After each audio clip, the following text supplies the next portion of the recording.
ओम शांति। 18 जून 2026 गीत चला है। बचपन के दिन भुलाना देना, आज हंसे कल रुलाना देना। तुमने भगवान को ढूंढा या भगवान ने तुमको ढूंढा? बचपन के दिन भुलाना देना।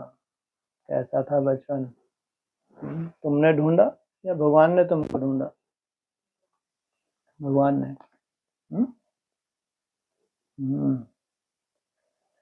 सोचो, भगवान ने तुमको ढूंढा किस लिए? अनेक जन्मों की तपस्या का फल देने के लिए। तुम तो नहीं जानते थे, लेकिन भगवान ने तुमको ढूंढ लिया। जैसे तुमको निश्चय हुआ, भगवान आया हुआ है, सृष्टि का महापरिवर्तन होने वाला है। वो कितनी बड़ी लॉटरी लगती है। खुशी होती नहीं होती? सबसे बड़ा निश्चय क्या होता है? कहाँ इतना बड़ा संसार, और कहाँ उन संसार में से थोड़ी सी आत्माएं हैं जिनके लिए इस धरा पे भगवान आया है। कितनी बड़ी लॉटरी है जब तुम निश्चय बुद्धि होते हो तब। फिर वो नशा तुम्हारा देखो जब तुम मित्र संबंधियों को बताते हो, आस पड़ोस में बताते हो। सोचो उस वक्त तुम्हारी स्थिति क्या है। कभी कल्पना करके देखो अपना आदिकाल, जब तुमको निश्चय होता है कि इतना बड़ा संसार, उस संसार में से हम थोड़ी सी आत्माएं हैं जिनको भगवान मिला है, और वो भगवान आके ये सच्चाई बता रहा है कि बहुत बड़ा सृष्टि का परिवर्तन होने वाला है, नई सृष्टि आने वाली है। वो तुम्हारा नशा, तुम्हारा उमंग, उत्साह भगवान तुमको मुरली में समझाता था। क्या ये जो तुम्हारा बचपन है, ये जो तुम निश्चय बुद्धि हो, तुम्हारी यात्रा बहुत लंबी है। तुमको नहीं मालूम था। तुमको तो ये मालूम था कुछ स्टेप्स थे, कि वहां तक विनाश हो जाएगा, बस क्या आ जाएगी, नई सृष्टि आ जाएगी। तुमको नहीं मालूम था कि वहां तक जाने के लिए कितने बड़े रहस्य छुपे हुए हैं, कितने बड़े माया के सूक्ष्म और स्थूल रूप होते हैं। तुम्हारी यात्रा में कैसे छोटे मोटे विघ्न हो सकते हैं, तुमको नहीं मालूम था। बेप्रवाह थे। बस एक ही निश्चय था, भगवान ने मेरे को ढूंढा, मैंने भगवान को नहीं ढूंढा। मैं कहीं विशेष तपस्या करने के लिए नहीं गई। किसने ढूंढा? तो जरूर मेरे लिए नई दुनिया की स्थापना करने आया है। जब मेरे को उसने ढूंढा तो नई दुनिया किसके लिए लाया है? मेरे लिए लाया है।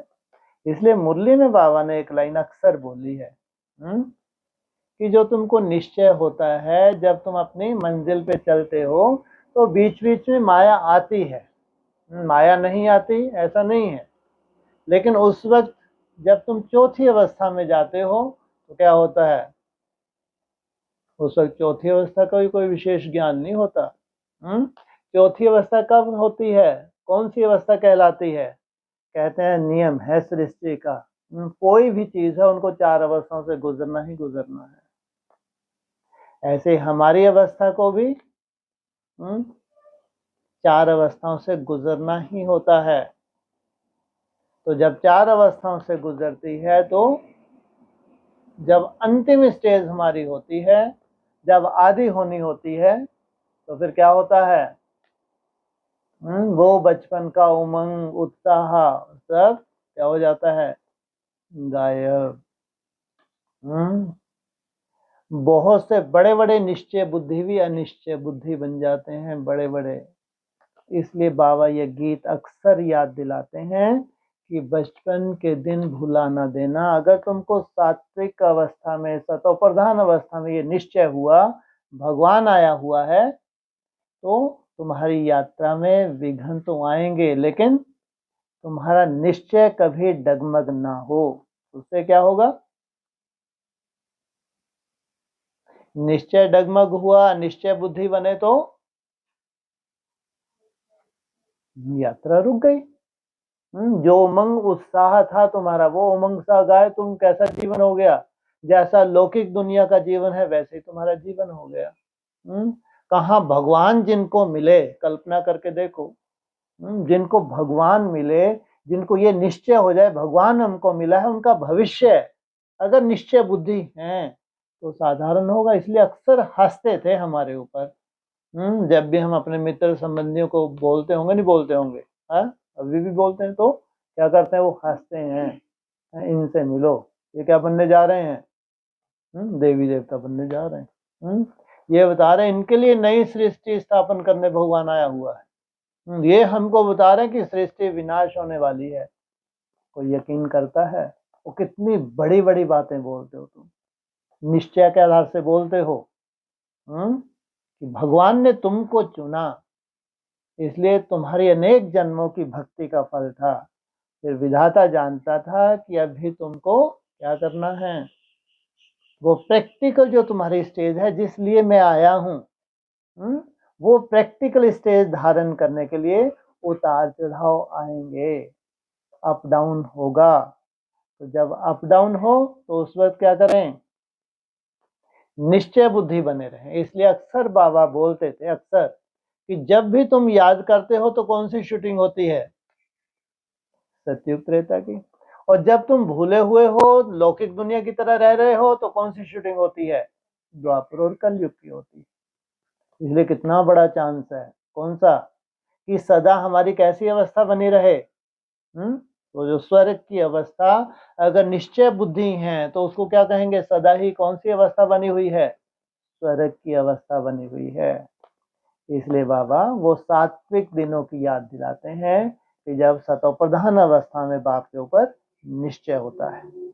ओम शांति। बाप कहते हैं, मीठे बच्चों, हम बेहद के बाप के बच्चे हैं, यह भूलो मत। हद के बच्चों को क्या याद रहता है, ये हमारे बाप हैं, पिताजी हैं, तो क्या क्यों याद रहता है, उनका क्या मिलना उनसे, वर्षा, हद का वर्षा होता है तो उसका भी नशा होता है। और हमको कितनी बड़ी प्रॉपर्टी देने के लिए आया है जो दुनिया कल्पना भी ना कर सके।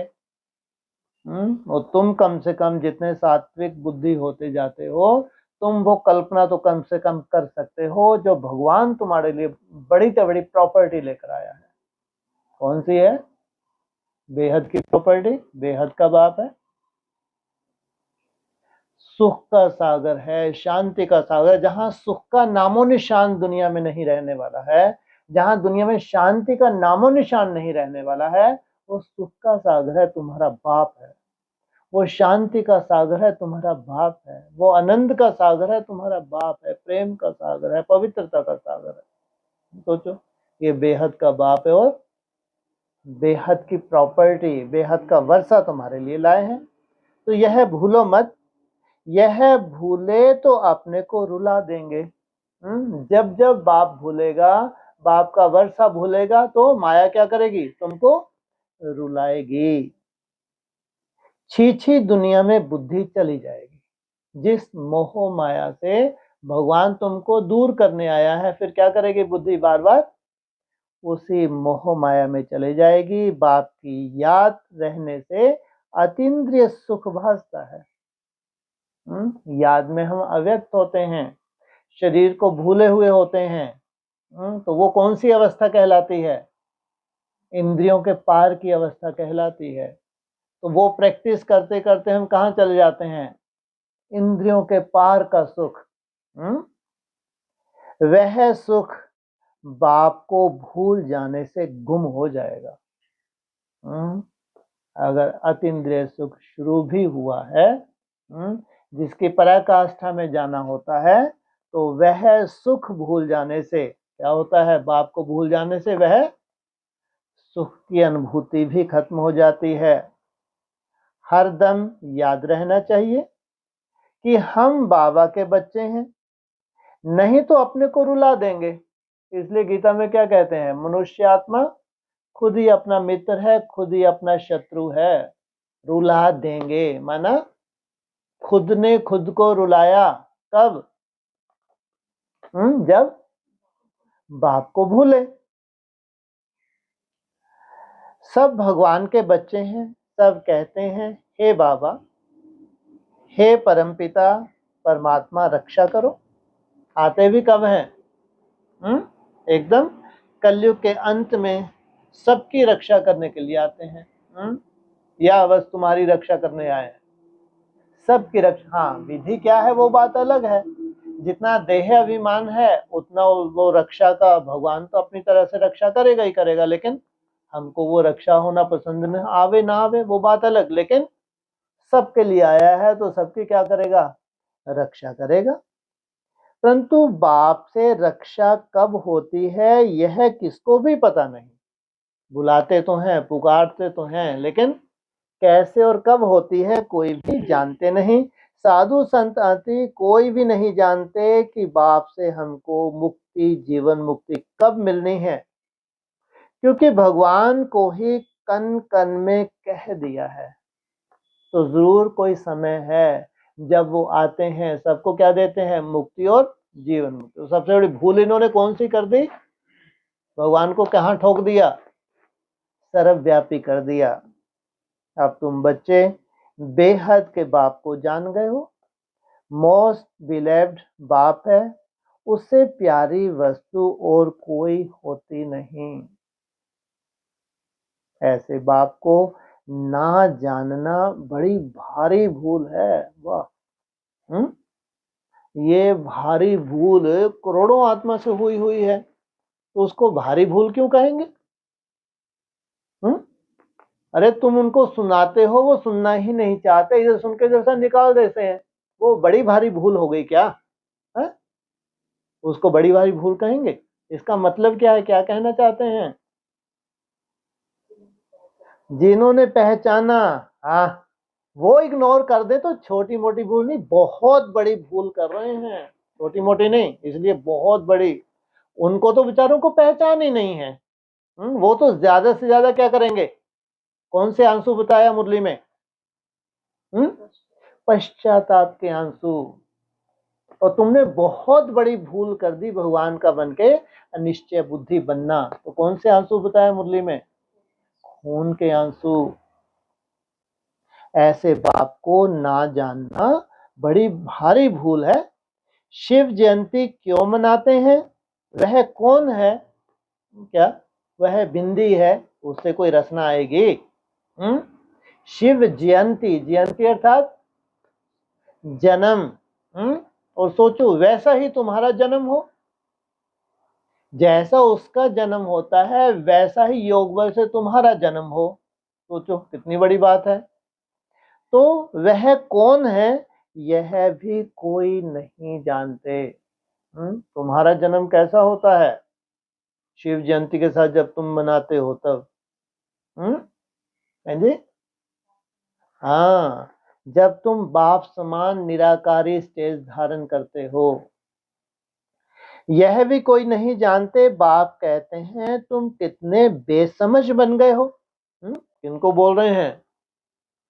अपने बच्चों को। माया रावण ने तुमको क्या बना दिया? कहाँ इतने निश्चय बुद्धि, कहाँ इतना नशा। और अभी माया ने, अभी ब्राह्मणों की जितनी भी दुनिया कहाँ चल रही है, कौन सी अवस्था में है? चौथी अवस्था में। और एडवांस पार्टी की अवस्था सोचो कहाँ से कहाँ पहुंच गई। अभी तुम बच्चे जानते हो कि यह हमारी जन्मभूमि है। किसकी? यह हमारी अर्थात शिव जयंती।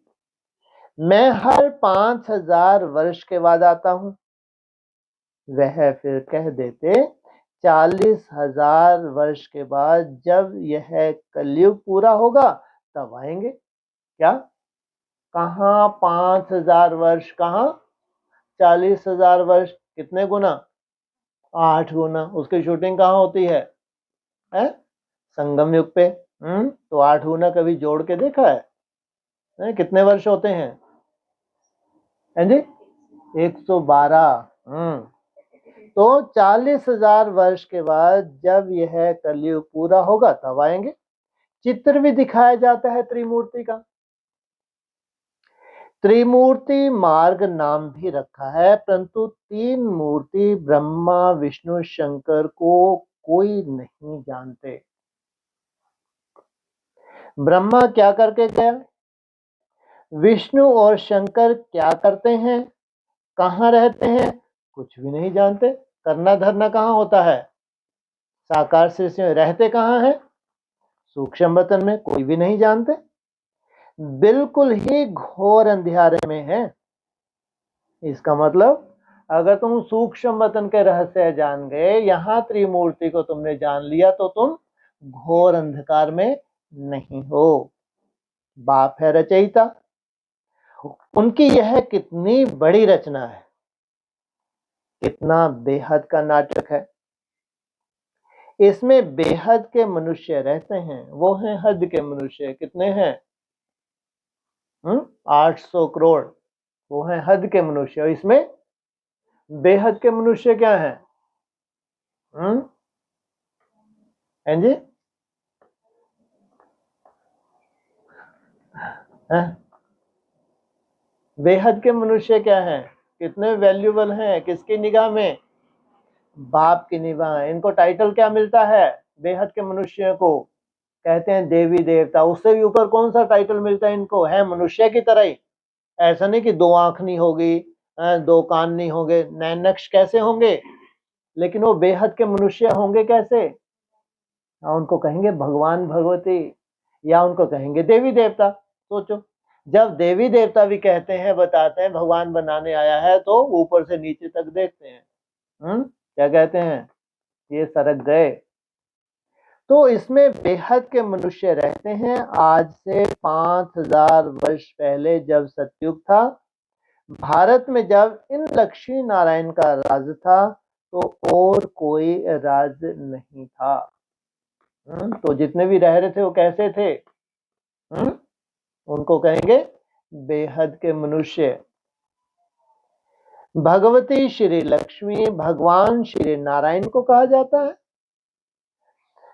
राम सीता को भी भगवान राम, भगवती सीता कहते हैं।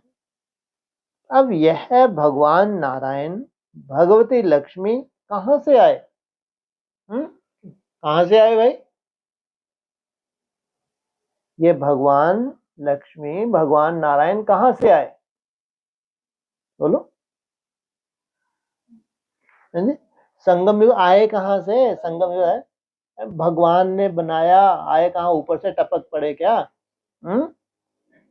राज करके गए हैं, परंतु उनकी जीवन कहानी तो एक भी नहीं जानते। सिर्फ गाते रहते हैं भगवान दुख हरता सुख करता।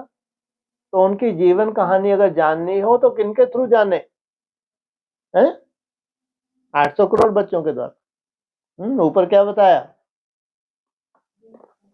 अरे टाइटल दिया ना, भगवान नारायण, भगवान भगवती लक्ष्मी, भगवान राम, भगवती सीता। तो परंतु यह किसकी बुद्धि में नहीं आता, वह दुख हरता सुख करता कैसे है। कौन सा सुख सबको दिया और कब सबका दुख हरा, कुछ भी नहीं जानते। कितना बड़ा प्रश्न है। कौन सा सुख सबको दिया, क्या सबको माना 800 करोड़ को। हाँ नंबरवार हैं वो बात अलग है, लेकिन 800 करोड़ को क्या देंगे, सुख और शांति का, मुक्ति और जीवन मुक्ति का वर्षा। और कब सबका दुख हरा, कब हैं जी, संगम युग पे। संगम युग कितना बड़ा है, कब सबका दुख हरा, माना जरूर कोई टाइम है जब इनका दुख हरते हैं। तो इनके दुख हरने के लिए कौन सी वो स्थिति बनती है, सबको दुख से दूर कर देते हैं। वो तो तुम्हारी होगी करना। अब बात हो रही है 800 करोड़ की ना, जितने भी है सबके दुख हरेंगे नहीं, उनको छोड़ देंगे। हाँ आज नहीं तो तुम्हारे पीछे बाद में हो, लेकिन होगी तो।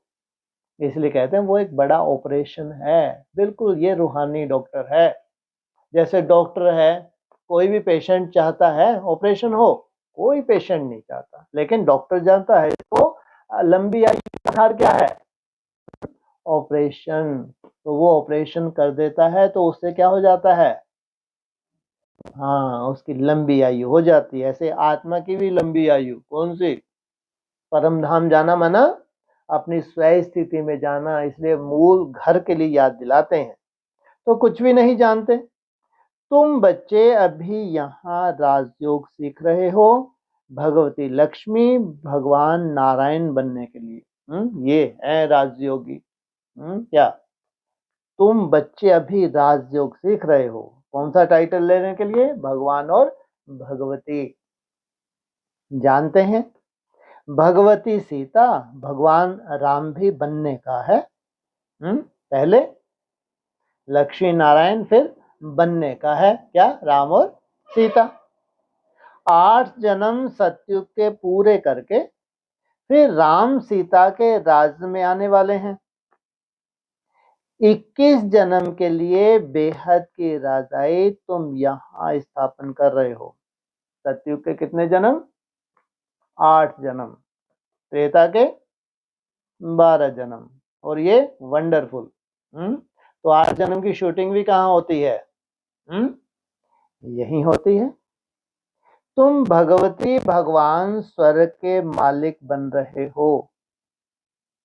स्वर्ग कोई आसमान में नहीं है, यह भी किसको पता नहीं है। तो वो लोग स्वर्ग कहाँ मानते हैं? आसमान में भी खास शास्त्रों के हिसाब से चंद्रमा पे। वो भी क्या, यहाँ भी क्या करते हैं ब्राह्मण? कौन है चंद्रमा जो भी स्वर्ग में गया है? ब्रह्मा बाबा। उसके जैसा पुरुषार्थ करने का कहाँ देखते रहते हैं? ऊपर ही देख रहते हैं, बिल्कुल ही तुच्छ बुद्धि है। कहते हैं फलाना स्वर्ग पधारा, परंतु समझते कुछ भी नहीं कि वास्तव में स्वयं स्थिति में जाना क्या होता है, उसके बारे में कुछ भी समझते नहीं। अच्छा, क्या क्रिश्चियन बौद्धि सब हेवन में जाएंगे? वह बाद में आकर अपना धर्म स्थापन करते हैं। क्या कहाँ नहीं जाते वो? स्वर्ग में नहीं जाते। मना स्वयं स्थिति की जिस स्टेज में तुम जाते हो वो स्टेज उनको प्राप्त नहीं होती। तो उनके कलाएं हैं ज्यादा से ज्यादा कहाँ तक? 8 कला तक जाते हैं और उसमें पूरी तरह संतुष्ट हो जाते हैं। वो उनकी अपनी तरह की संपूर्णता है। वो 12, 14, 16 कला या कलातीत की कल्पना नहीं कर सकते। तो स्वर्ग किसको कहा जाता है यह भी उनको पता नहीं है। क्या जो देवताएं थे वो कैसी स्वयं स्थिति में स्थित हुए थे? सन्यासी लोग कहते ज्योति ज्योत में समाया। कोई फिर कहते निर्वाण धाम गया। निर्वाण भी तो लोक है ना? क्या है? कौन रहते हैं वहां? निराकारी आत्माएं रहती हैं शिव बाबा के साथ। वह तो निवास स्थान है। ज्योति ज्योति में लीन होने की बात ही नहीं। ज्योति में मिल जाए तो फिर तो आत्मा ही खत्म हो जाए। आत्मा जैसे कि विलीन हो गई। तो यादगार क्यों बना है ज्योति ज्योति में समाने का? समान बनना, बाप समान स्टेज बनना। तो खेल ही खत्म हो जाए कब? अगर ज्योति ज्योति में समा जाए। इस ड्रामा से कोई भी आत्मा छूट नहीं सकती, कोई भी मोक्ष को पा नहीं सकते। गीत का अर्थ भी कोई समझते नहीं है। कौन सा गीत? बचपन के दिन भुला ना देना, आज हंसे कल। तो उसमें क्या रहस्य छुपा हुआ है जिसका अर्थ कोई भी नहीं जानते। ना जीवन मुक्ति का अर्थ समझते हैं, ना आत्मा परमात्मा का अर्थ समझते हैं। माना आत्मा सो परमात्मा कहना कितना आसान है, लेकिन वो आत्मा उस स्टेज को पकड़े तो वहां तक पकड़ने के जाने तक माया क्या करेगी? खींचेगी नहीं खींचेगी। तो ना तो आत्मा सो परमात्मा, ना स्वयं स्थिति में टिकने का रहस्य जानते, ना ही इस गीत का रहस्य जानते हैं। बाप कहते हैं तुम्हारी शक्ल तो मनुष्य की है जो इन देवताओं की भी थी। क्या कैसी थी देवताओं की शक्ल? उनके भी जैसे तुम्हारे फीचर्स हैं। सतयुग आदि में देवताएं थे, उन्हों का 2500 वर्ष राज्य चला। बाकी 2500 वर्ष की बात है जिसमें और सब धर्म आते हैं। 5000 वर्ष के बदले मनुष्य कह देते हैं लाखों वर्ष कल्प की आयु। परंतु तुम्हारी बात समझने के लिए भी नहीं आएंगे। हाँ, आएंगे भी वही जिन्होंने कल पहले आकर समझा होगा। आएंगे वही, माना जो देवता धर्म की आत्माएं हैं, ये ज्ञान उनके लिए ही है। पहले तो समझाना है। एक है हज का संन्यास, जो सन्यासी लोग घर बार छोड़ जाए जंगल में रहते हैं। पहले पहले वह सतो प्रधान थे, फिर जब तमो प्रधान बने हैं तो जंगलों से लौट कर आए, बड़े बड़े महल बनाए हैं। कहाँ? माउंट आबू, तपस्या का स्थान। मुरली के क्या महावाक्य हैं तुम्हारे? आश्रम कहाँ होने चाहिए? शहरों से दूर एकांत में। और कहाँ उन्होंने कहाँ बसा लिए? बड़े बड़े महल। कैसे हैं? जैसे 5 स्टार होटल। तो इन सन्यासियों ने भी पवित्रता के आधार पर भारत को थमाया जरूर है। भले ही बड़े बड़े महलों में रह रहे हैं, तो वो भी उनकी प्रारब्ध है, जो उनको महल मिले हैं। लेकिन क्या किया इन्होंने? भारत को थमाया है जरूर, भारत की सेवा की है। यह सन्यासी धर्म संन्यास धर्म नहीं होता तो भारत एकदम विकारों में जल मरता, पतित बन जाता। कैसे की है भारत की सेवा? वो कब की है भारत की सेवा? हैं जी? कब की है? है? हाँ हाँ। अरे सन्यासियों ने कब की है? भारत को कब कब थामा? कैसे? हाँ, सन्यास करके थामा कैसे? किन्होंने थामा? हाँ। जो राजे महाराजाएं थे, उनके जो राइट हैंड थे, वो क्या थे? सन्यासी थे, पवित्र आत्माएं थी, पवित्र ब्राह्मण थे। उन्होंने क्या किया? उनको थामा।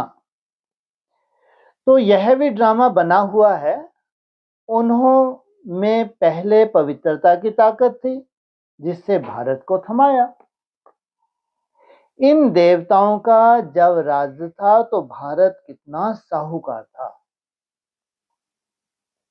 इन्हों के इतने बड़े बड़े हीरे जवाहरातों के महल थे। कहाँ की बात कर रहे हैं? सोचो, कहाँ के? अरे हीरो के कहाँ के बोला अभी? सतयुग त्रेता में कितना साहूकार था भारत, सोचो। और हिस्ट्री में भी गोल्डन एज भारत, सोने की चिड़िया।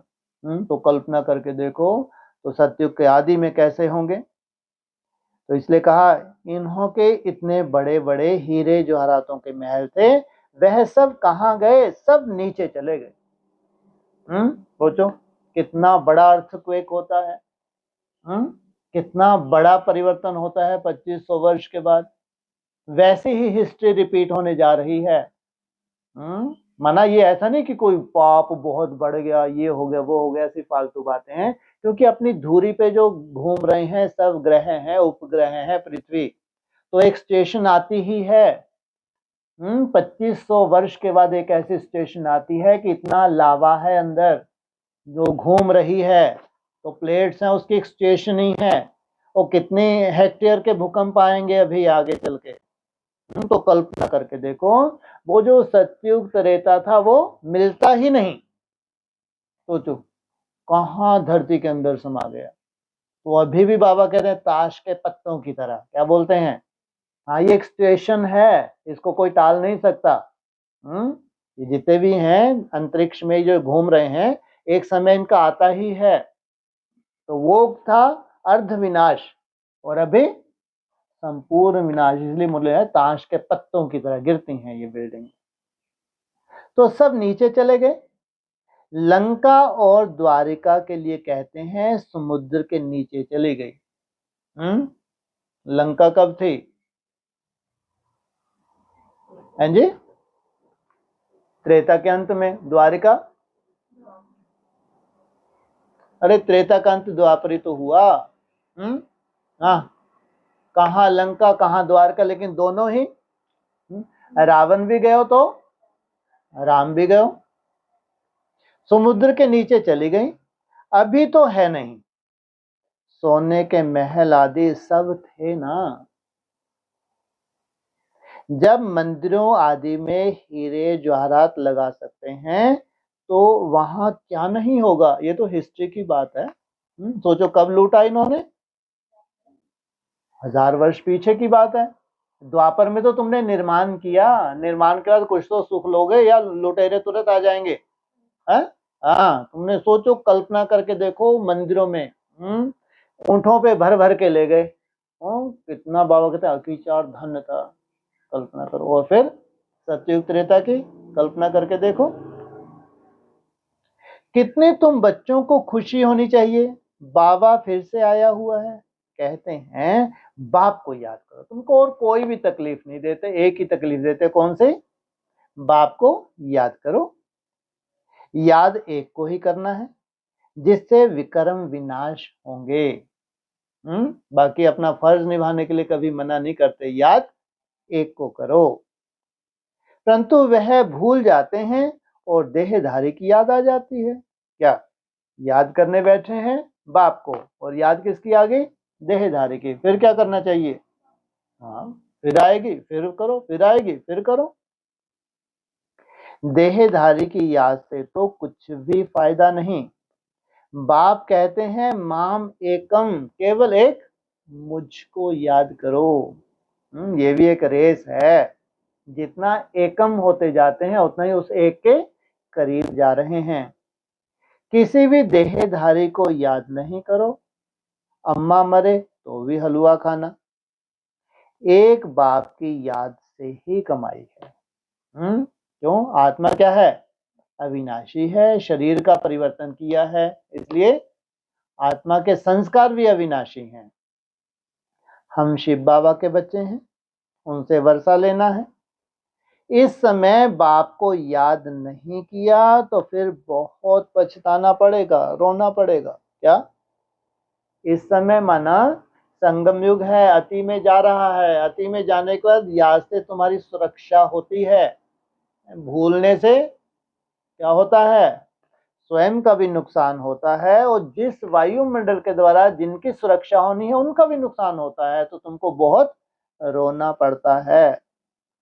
विश्व के मालिक बनने वालों को रोने की क्या दरकार? क्या ये छोटे मोटे पेपर हैं और तुम विश्व के मालिक बनने जा रहे हो, तो फिर रोने की क्या दरकार? तुम बाप को भूलते हो, तभी माया थप्पड़ लगाती है। इसलिए बाबा बार बार समझाते हैं कि बाप और वर्षे को याद करो, केवल बाप को नहीं, साथ में वर्षे को भी याद करो। उससे क्या होगा? नशा चढ़ेगा। अमरनाथ ने अमरपुरी में एक पार्वती को तो बैठ अमर कथा नहीं सुनाई होगी, जरूर बहुत होंगे।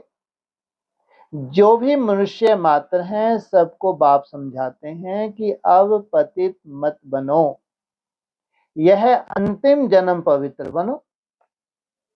वहां स्वर्ग में कोई विकार नहीं होते।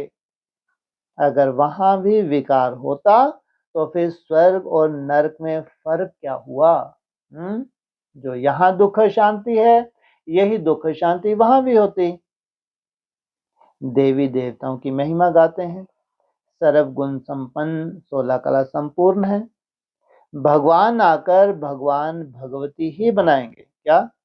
देवी देवताओं की महिमा क्या है? 16 कला संपूर्ण, संपूर्ण निर्विकारी, लेकिन भगवान आकर भगवान भगवती ही बनाएंगे, सिवाय भगवान के कोई बना ना सके। क्या? भगवान भगवती अर्थात रचयिता, वो भगवान के सिवाय कोई बना ना सके। भगवान तो एक ही है। गाया भी जाता है, भगवान भगवती की राजधानी, यथा राजा रानी तथा प्रजा भी होगी। कैसी? एकदम निराकारी स्टेज वाली। परंतु भगवान भगवती कहा नहीं जाता, इसलिए कहा जाता है आदि सनातन देवी देवता धर्म। यह किसको पता नहीं है? इनकी आत्मा को भी बाप समझाते हैं। एक बाप की, एक दादा की दो आत्माएं हैं ना। एक आत्मा 84 जन्म लेती है, दूसरी आत्मा पुनर्जन्म रहित। बाप कभी पुनर्जन्म नहीं लेते। एक ही बार आकर सारे विश्व को पवित्र बनाने के लिए हमको राजयोग सिखाते हैं। क्या? एक ही बार आकर सारे विश्व को पवित्र बनाने के लिए राजयोग हमको सिखा रहे हैं, वो नहीं बना रहे। इतनी बड़ी बात है ना। तुम इंस्ट्रूमेंट बन रहे हो। तुम पूरे विश्व को क्या करोगे? राजयोग से पूरे विश्व को कैसा बनाओगे? पवित्र बनाओगे। ये जड़ जो तत्व है इनको भी कैसा बनाओगे? पांचों तत्वों को पावन। तो हमको राजयोग सिखाते हैं, बाप तुमको समझाते हैं, मैंने इनमें प्रवेश किया है, यह 84 जन्म भोग आए हैं, अब इनके बहुत जन्मों का यह अंतिम जन्म है। अब मैं निराकार हूं, तो कैसे आकर बच्चों को राजयोग सिखाऊं? क्या मतलब? मैं निराकार हूं, बच्चों को कैसे आकर राजयोग सिखाऊं? इसलिए हाँ, साधारण तन। क्योंकि तुम भी क्या हो? तुम भी साधारण हो। प्रेरणा से तो कुछ हो ना सके। इसका मतलब जिनको प्रेरणाएं हो रही है इनमें कौन है? ये सोल घुसी हुई हैं। ढेरों को प्रेरणा होती है। तो जिनको भी प्रेरणा होती है उससे क्या सिद्ध होता है? सोल घुसी हुई है। श्री कृष्ण भगवान वास तो हो ना सके। वह कैसे आ सकता है? वह तो है ही सतयुग का प्रिंस, 16 कला संपूर्ण। फिर त्रेता में होते हैं 14 कला संपूर्ण। वाह, वो भी संपूर्णता है। तो वो भी संपूर्णता, माना 16 कला की अपनी तरह की संपूर्णता है और 14 कला की अपनी तरह की संपूर्णता है। फिर द्वापर में श्री कृष्ण को क्यों ले गए हैं? उनको तो पहले आना चाहिए। बाप समझाते हैं, पहले बाप को याद करो, नहीं तो माया एकदम थप्पड़ मार देगी। छुई मुई का एक झाड़ होता है, हाथ लगाओ तो मुरझा जाए। तुम्हारा भी ऐसा हाल होता है। बाप को याद नहीं किया और खल्लास। कैसा मुरझा जाता है वो? वैसे ही तुम्हारी अवस्था को क्या बोला? खल्लास। गीता में भी सुना, गीत में भी सुना, बचपन के दिन भुला नहीं देना। बाप को भूले तो कहां ना कहां चोट लगेगी, लग जाएगी। कैसे चोट कहां लगती है? मन बुद्धि में, शरीर की बात नहीं। शरीर में तो कितनी भी चोट लगे, अगर मन बुद्धि तुम्हारी भगवान में लगी है तो उसको कहेंगे चोट लगी। ये है राजयोग। कहां लगती है चोट? चोट लगती है मन बुद्धि में। तुम्हारी मन बुद्धि जब स्वीकार करते हो टॉर्चर होती है, ये है चोट। और यही तुमको ट्रेनिंग दे रहे हैं। कौन सी? कोई भी कर्म भोग हो तो मन बुद्धि कहां लगी रहे? भगवान की याद में। बाप कहते हैं तुम हमारे बच्चे हो ना। यह शरीर तो विष से पैदा हुआ है, वह इनके लौकिक माँ बाप हैं, यह तो है पारलौकिक बाप, और इनको फिर अलौकिक बाप कहा जाता है। यह हद का है फिर बेहद का बन गया। अभी देखो, यह लौकिक बच्ची निर्मल शांता बैठी है, यह लौकिक भी है, अलौकिक भी है, तो पारलौकिक भी है। बाकी शिव बाबा के तो भाई बहन है नहीं, ना लौकिक, ना अलौकिक, ना पारलौकिक। कितना फर्क है। एक बाप का बनना मासी का घर नहीं है। क्या? इसका ना लौकिक बचा ना अलौकिक बचा। एक बाप का बनना कोई मासी का घर नहीं है। ऐसे बाप से संबंध जोड़ना है, टाइम लगता है। मासी का घर नहीं है, फिर कितना सुंदर बोला, इसमें टाइम लगता है। इसका मतलब माया क्या करेगी?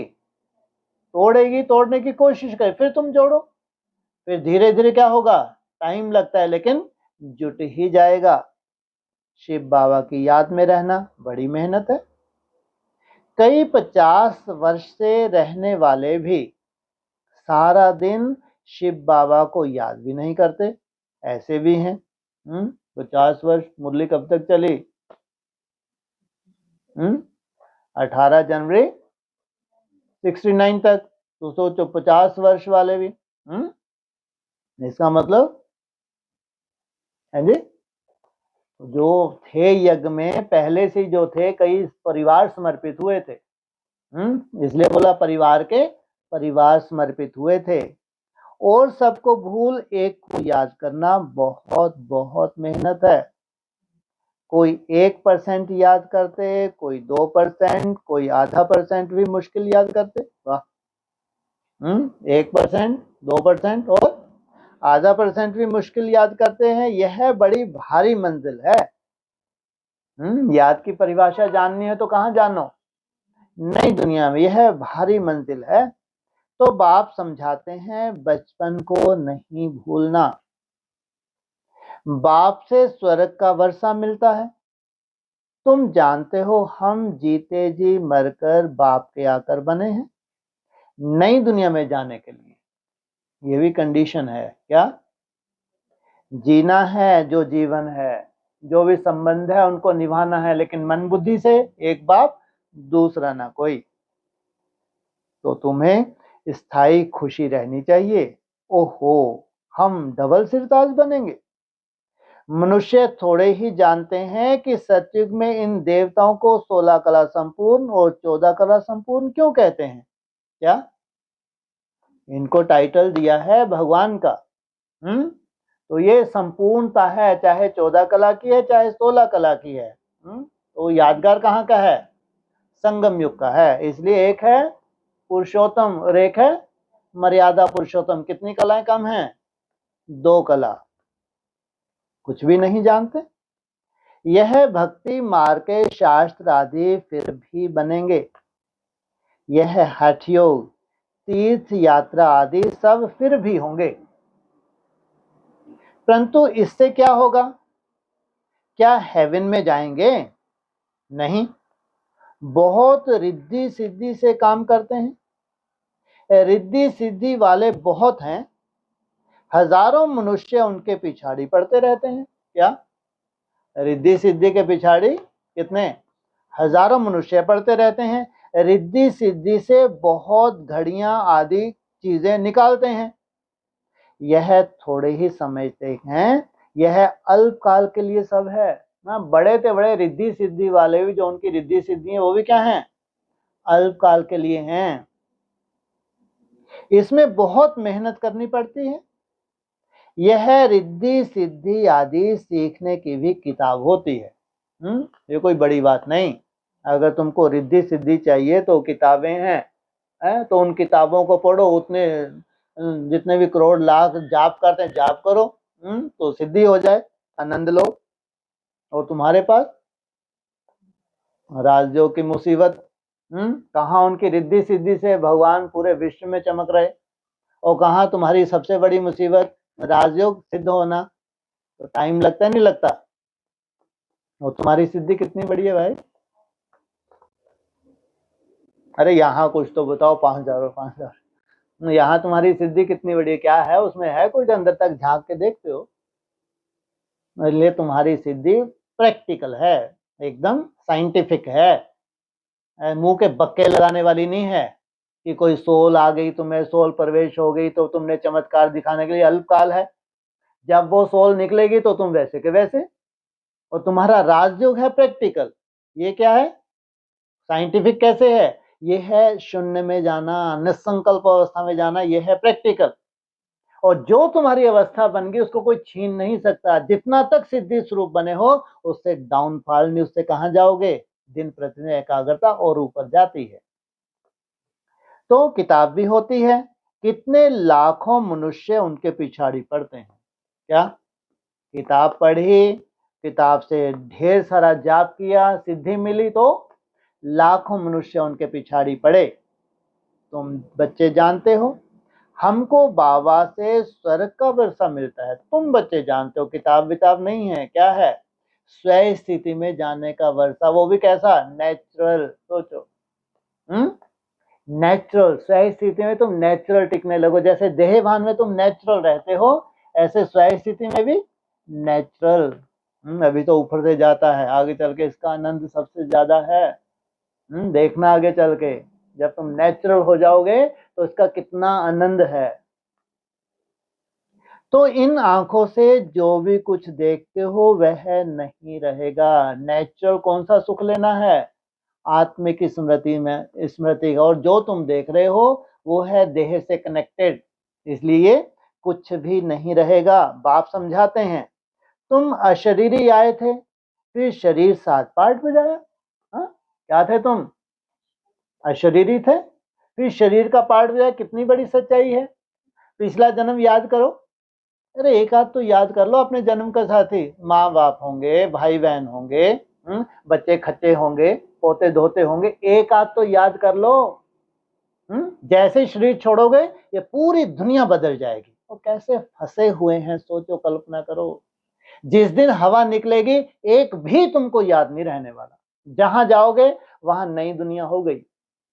और अगर तुमको साक्षात्कार भी हो जाए ना नेक्स्ट बर्थ में, तो भी लागत नहीं लगेगी। सोचो कितनी बड़ी बात है।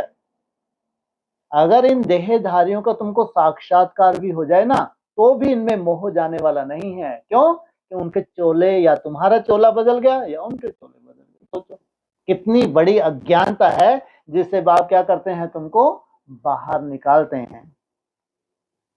तो बाप समझाते हैं तुम अशरीरी आए थे, फिर शरीर 7 पार्ट बजाया।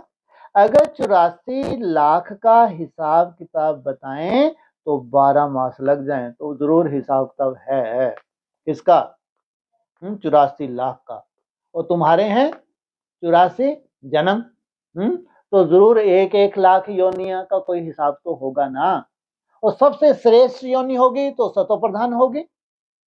जैसे हम सतो प्रधान अवस्था में हैं, तो ये जितने भी जानवर हैं, पशु पक्षी, इनकी भी तो योनि है ना। ये मच्छर पहले कभी थे, और पीछे जाएंगे तो जितनी सात्विकता उतनी कैसी आत्माएं होंगी, श्रेष्ठ होंगी ना।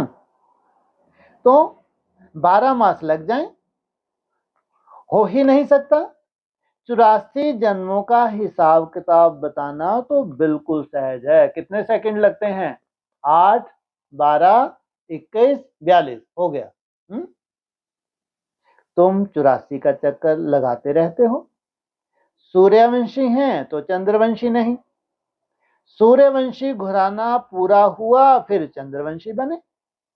अभी तुम जानते हो हम हैं ब्राह्मण वंशी, फिर देवता वंशी बनना है, इसलिए हम पढ़ाई पढ़ रहे हैं। क्या क्या हो, अभी ब्राह्मण वंशी, फिर क्या बनना है, देवता वंशी बनना है। फिर सीढ़ी नीचे उतरते उतरते वैश्य शूद्र वंशी बनेंगे। अभी अपने 84 जन्मों की स्मृति आई है। अब कहते हैं उल्टी सीढ़ी चढ़ना। वो सीढ़ी उतरते उतरते क्या करोगे, 4 अवस्थाओं से जाते हैं तो कहाँ जाते हैं, तो बचपन के दिन भुला ना देना। यह चक्र भी याद करना पड़े। बाप को याद करने से एवर हेल्दी एवर वेल्दी बनेंगे। कितनी सुंदर फिटनेस है, किससे मिलती है, असली फिटनेस दुनिया के पास नहीं है, वो हो भी ना सके। सही फिटनेस किनको मिलेगी, याद के बल से तुमको पाप कट जाएंगे। चक्र को जानने से चक्रवर्ती बन जाएंगे। क्या तुम अपने चक्र को जानोगे तो क्या बनोगे, चक्रवर्ती। तुम जानते हो यह पुरानी दुनिया कब्रिस्तान बननी है, कुछ भी नहीं रहेगा, खत्म हो जाएंगे। राम गयो रावण गयो, जिनका बहु परिवार। राम का कितना छोटा परिवार होगा सतयुग में, अभी रावण का कितना बड़ा परिवार है। बच्चे जानते हैं यह राजधानी स्थापन हो रही है। हर बात में पुरुषार्थ फर्स्ट है। क्या हर बात, कोई भी बात हो, चाहे लौकिक दुनिया में कुछ कर रहे हो तो भी क्या करना पड़ता है? पुरुषार्थ। कोई बड़ी पोस्ट चाहिए, बिजनेस को बहुत बढ़ाना है, तो भी दिन रात क्या करना पड़ता है? एक करना पड़ता है, पुरुषार्थ। बाप पुरुषार्थ कराते हैं, बच्चे मुझे याद करो, तुम्हारे पास और कोई लफड़ा नहीं, क्या कहते हैं? हाँ, चाहे घर ग्रस्त है उसमें रह रहे हो, लेकिन बुद्धि को निकाल के क्या करो? बाप को याद करो। जिस भाव से अथाह स्वर्ग की बादशाही मिलती है, क्या उनको याद नहीं करेंगे? बाप स्मृति दिलाते हैं कि तुम स्वर्ग के मालिक थे। क्या तुम स्वर्ग के मालिक थे? तुमको स्मृति दिलाते हैं। माम एकम। किनको स्मृति दिलाते हैं? तुम स्वर्ग के मालिक थे। तुम्हारे लिए कंडीशन है, देह सहित देह के सब धर्मों को भूल, आप फिर से पुरुषार्थ कर स्वर्ग के मालिक बनो। अच्छा, मीठे मीठे सकीलधे बच्चों प्रति माता पिता बाप दादा का याद प्यार। Good morning. रूहानी बाप की रूहानी बच्चों को नमस्ते, रूहानी बच्चों की रूहानी बाप दादा को ओम शांति।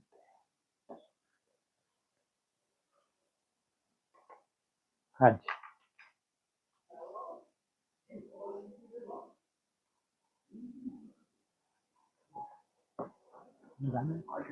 हाँ जी, हाँ तैयारी कीजिए।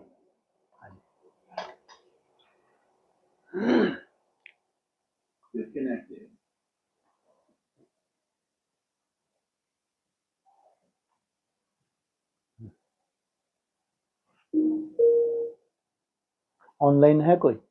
बोलो ऑनलाइन किसका कोई प्रश्न हो। ओम शांति। जी जी बोलिए।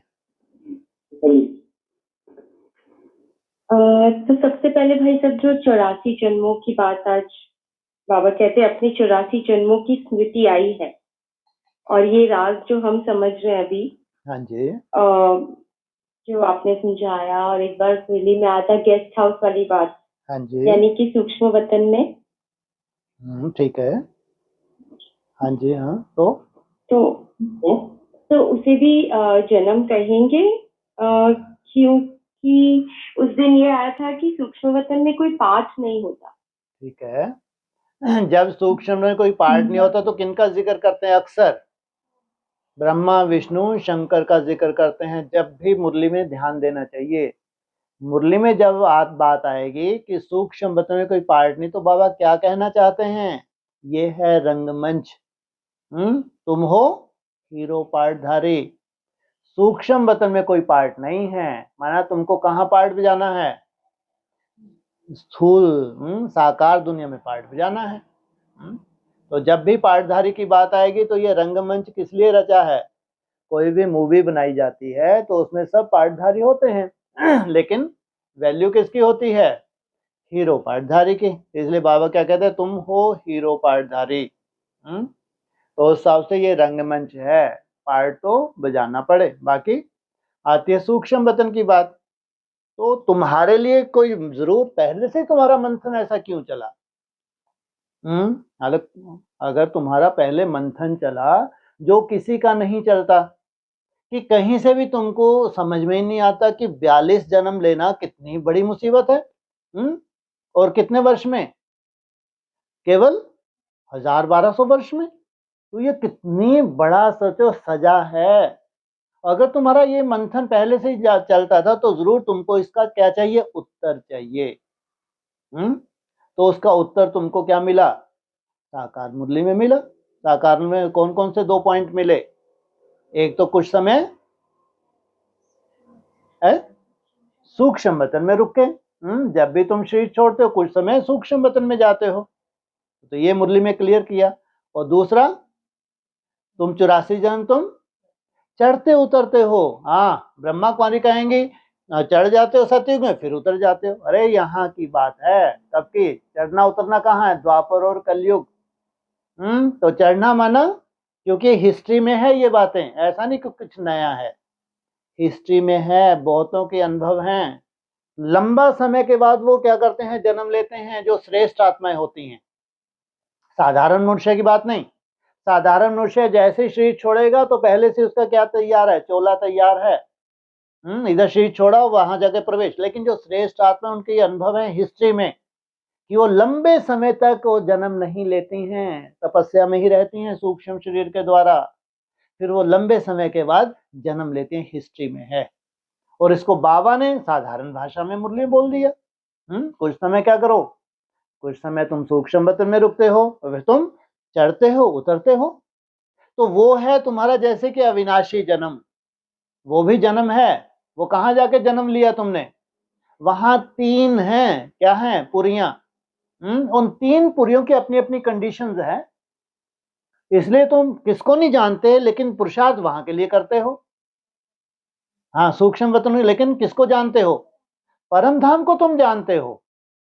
और तुम किसके लिए पुरुषार्थ करते हो कि मेरे को जन्म मरण से मुक्त होना है, मेरे को मोक्ष चाहिए, मेरे को इस संसार में नहीं रहना। लेकिन मोक्ष तो कोई का हो ना सके, फिर तुम कहां जाते हो, जिस पुरी से तुम कनेक्टेड हो वो जैसे कि तुम्हारे लिए गेस्ट हाउस हो गया, वो तुम्हारा क्या हो गया, इसलिए क्या कहते हैं वहां देवताएं रहते हैं। लौकिक दुनिया की बात करो आप, यहाँ हट जाओ थोड़ा सा यहां से, लौकिक दुनिया में देवताओं की पुरियां हैं वो। तो सोचो, तुम द्वापर कलयुग में 21 जन्म कहां गए, देवताओं की पुरी में गए। थोड़ा सा सोचो, इससे बड़ा वर्षा वो नहीं है जो 21 जन्म का बोलते हैं सतयुग त्रेता, उससे ही बड़ा वर्षा कौन सा है, जो द्वापर युग को कलयुग में तुम 21 टाइम कहां गए, हाँ, देवताओं की पुरी में गए। तो सोचो, जब देवताओं की पुरी में जाओगे तो तुम्हारी बैटरी डिस्चार्ज होगी, क्योंकि तुमको कर्तव्य बहुत बड़ा करना है।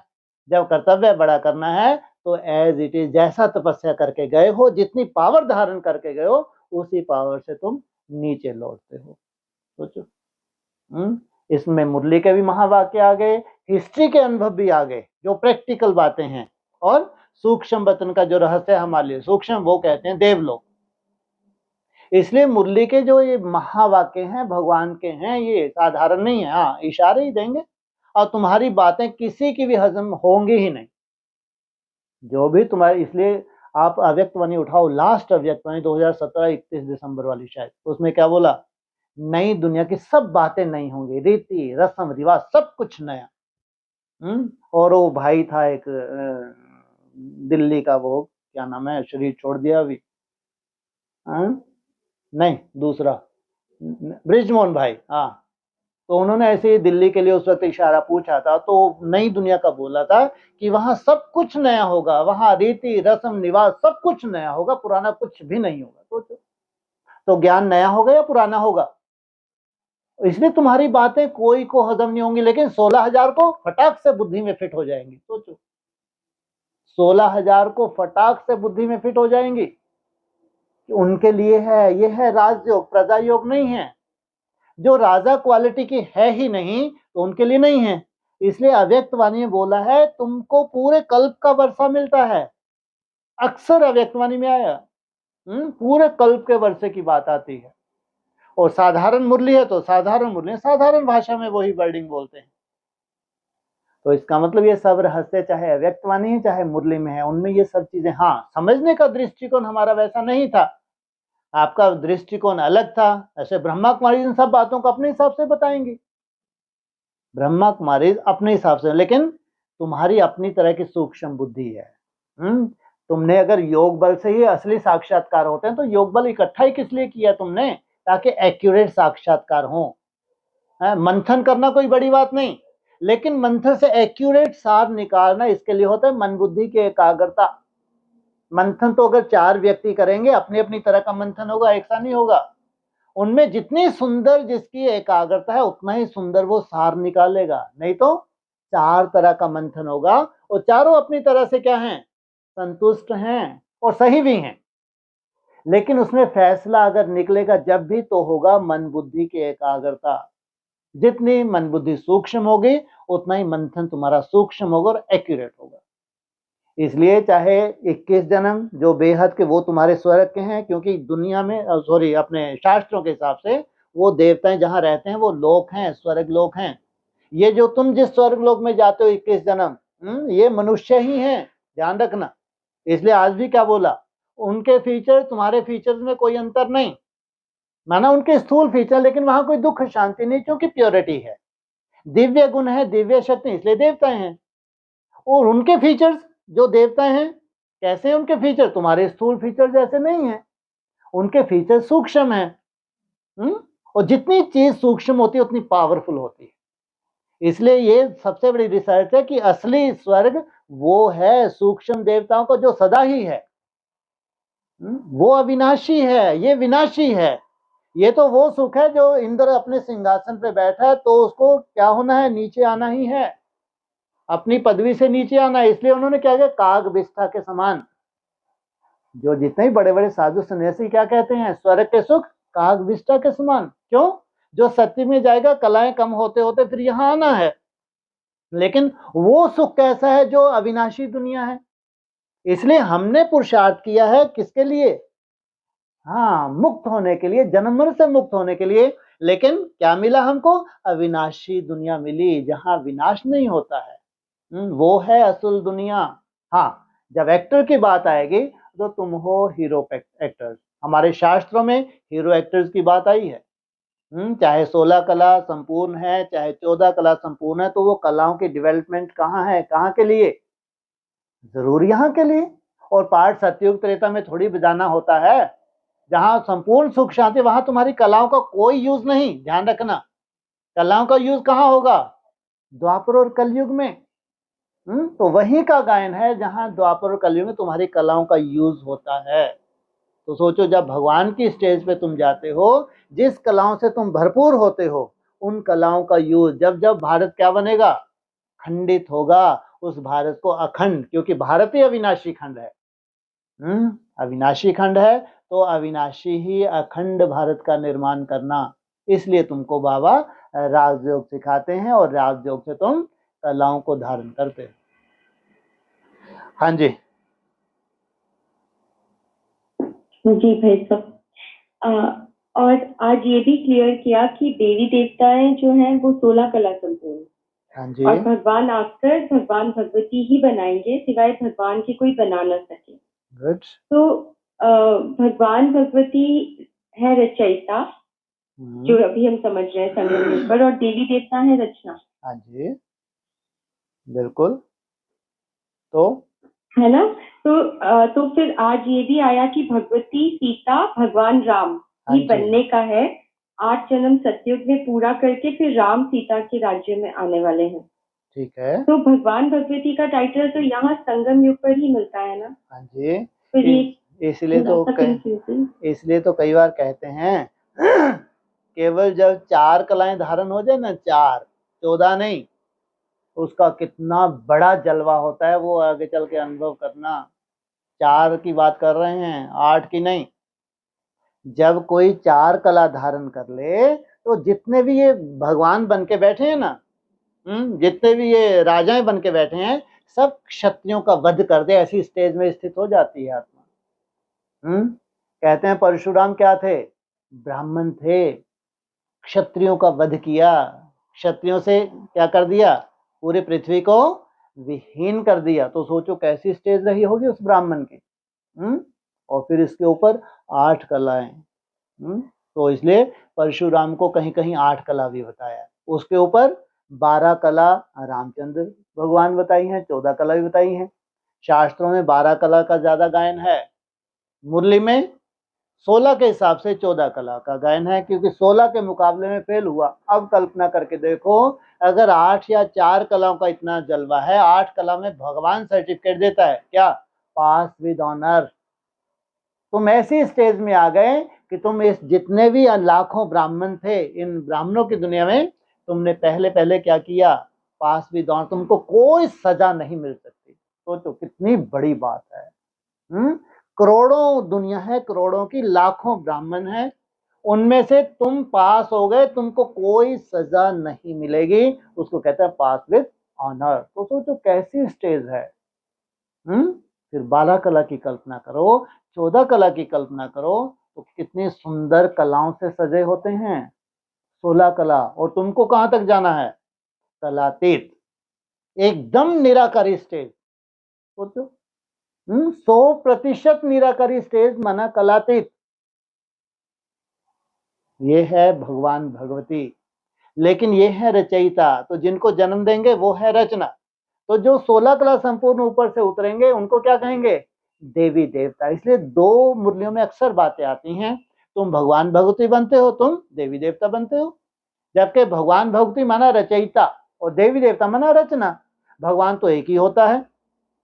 भगवान भगवती तो ढेर कर दिए ना, लक्ष्मी भी भगवती, नारायण भगवान, सीता भगवती, राम, और भी ढेर सारे बना दिए, लेकिन भगवान एक। माना जो एक भगवान होता है उसकी जब क्वालिटी को तुम धारण करते हो तो वैसे ही तुम्हारा स्वरूप बन जाता है, जिसको अव्यक्त वाणी में बोला, जहां देखें तू ही तू, जो देखे जो सुने बाप आ गया। तो सोचो कितने सुंदर स्टेज में तुम निराकारी स्टेज में टिक जाते हो। जो कुछ भगवान के पास है, जो क्वालिटीज भगवान के पास है, तुम हो गए मास्टर, माना प्रैक्टिकल।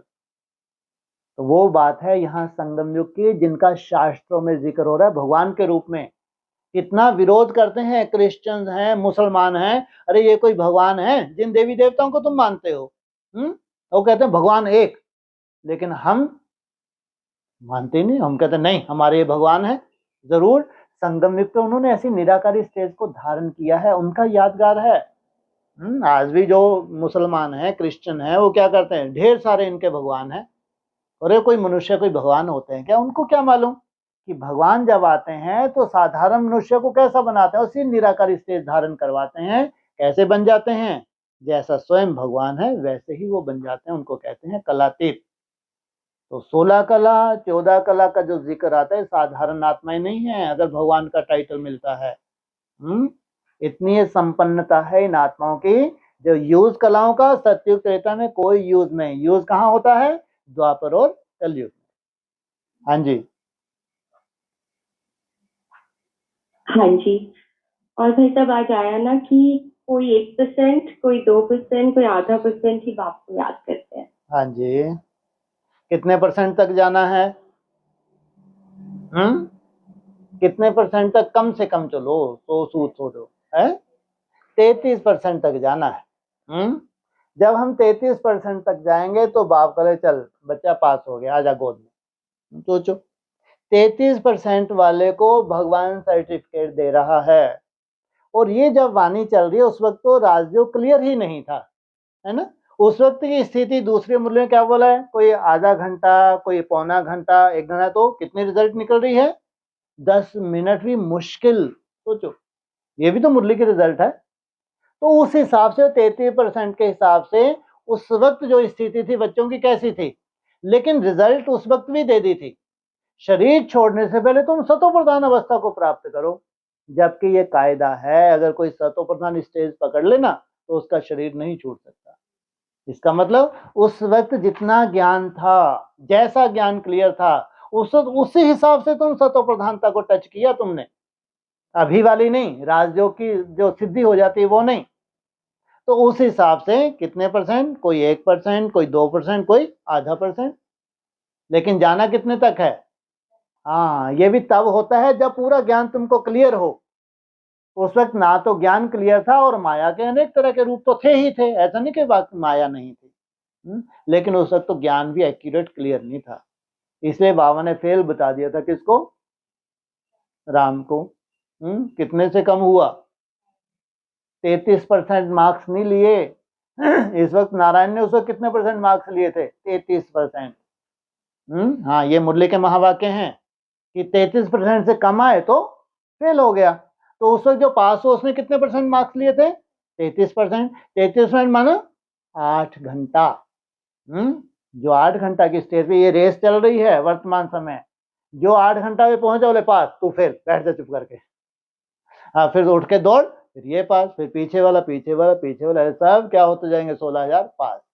लेकिन उस वक्त राजयोग नहीं था, ना ही इतनी पूरी तरह से ज्ञान क्लियर था। तो उस वक्त जैसे भी माया के स्वरूप थे उस वक्त भी सर्टिफिकेट दिया, कोई 1%, कोई 2%, कोई आधा %। हाँ जी। हाँ जी। और भाई साहब 17 तारीख को आया था कि बाप और टीचर से गुरु ऊंच होता है। हाँ जी। लौकिक दुनिया में जन्म देना कोई बड़ी बात नहीं। सभी माँ बाप अपने बच्चों को जन्म देते हैं, टीचर से सभी शिक्षा धारण करते हैं, ये तो कायदा ही बना हुआ है। नालायक भी होगा ना बच्चा तो भी 5वीं तक तो पढ़ेगा ही पढ़ेगा।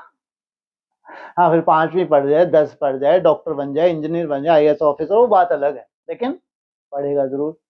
लेकिन ये है क्या, पढ़ाई भी कैसी है, विनाशी पढ़ाई है। तो भी उसके बावजूद भी लास्ट में हम क्या करते हैं लौकिक दुनिया में, चाहे कलेक्टर है, चाहे SP है, चाहे महाराजा भी है, तो क्या करेगा लास्ट में, गुरु करेगा। जन्म लिया है तो शरीर छोड़ना है, टीचर मिला है तो जो शिक्षा धारण की उसका हमने उपयोग कर लिया, लेकिन लास्ट में सदगति चाहिए। वो अपनी तरह का जन्म है, अपनी तरह की शिक्षाएं हैं, लेकिन लास्ट में हर एक मनुष्य आत्मा हमारे शास्त्रों के हिसाब से क्या चाहता है कि अब हमारी सदगति हो। तो सदगति कब मानते हैं, एकदम लास्ट में। इसलिए बाबा ने लौकिक दुनिया का भी कायदा है, 60 वर्ष तक तुम अपनी ड्यूटियां निभाओ, जो भी ड्यूटी है अपनी ड्यूटी निभाए, 60 वर्ष में क्या करो, वानप्रस्थ। वानप्रस्थ करना और फिर गुरु की गोद में जाना। तो ये लौकिक दुनिया का भी कायदा है। तो अलौकिक दुनिया का भी कायदा है, पहला पार्ट है बाप का, दूसरा पार्ट है टीचर का, लास्ट में सदगति। शिव बाबा हमारा बाप भी है, शिव बाबा हमारा टीचर भी है, और शिव बाबा हमारा सतगुरु भी है। और लास्ट में जब सदगति के लिए ज्ञान भी कैसा हो जाए, एकदम रिफाइन। गति और सदगति में अंतर क्या है, गति माना मुक्ति और सदगति माना जीवन मुक्ति, माना शरीर के साथ तुम्हारी मुक्ति हो, शरीर 5 तत्व तुम्हारे परिवर्तन हो जाएं, उसके लिए लास्ट पार्ट बताया सतगुरु का। हाँ जी, हाँ जी। अगर सब पिछले संडे को जो वाणी चली थी उसमें मनसा सेवा की बात बाबा बताते हैं। हाँ जी, कि मनसा सेवा करनी है, तो वो क्वेश्चन है कि मनसा सेवा कौन कर सकते हैं, वही जिनका मन स्ट्रांग होगा वही।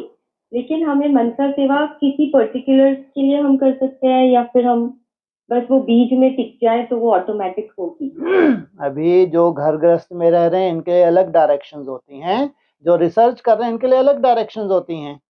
जो घर गृहस्थ में रह रहे हैं उनके लिए छोटी मोटी परिस्थितियां आती रहती हैं, तो उन परिस्थितियों में ना उलझें तो उसके लिए क्या करते हैं, मनसा सेवा करते हैं।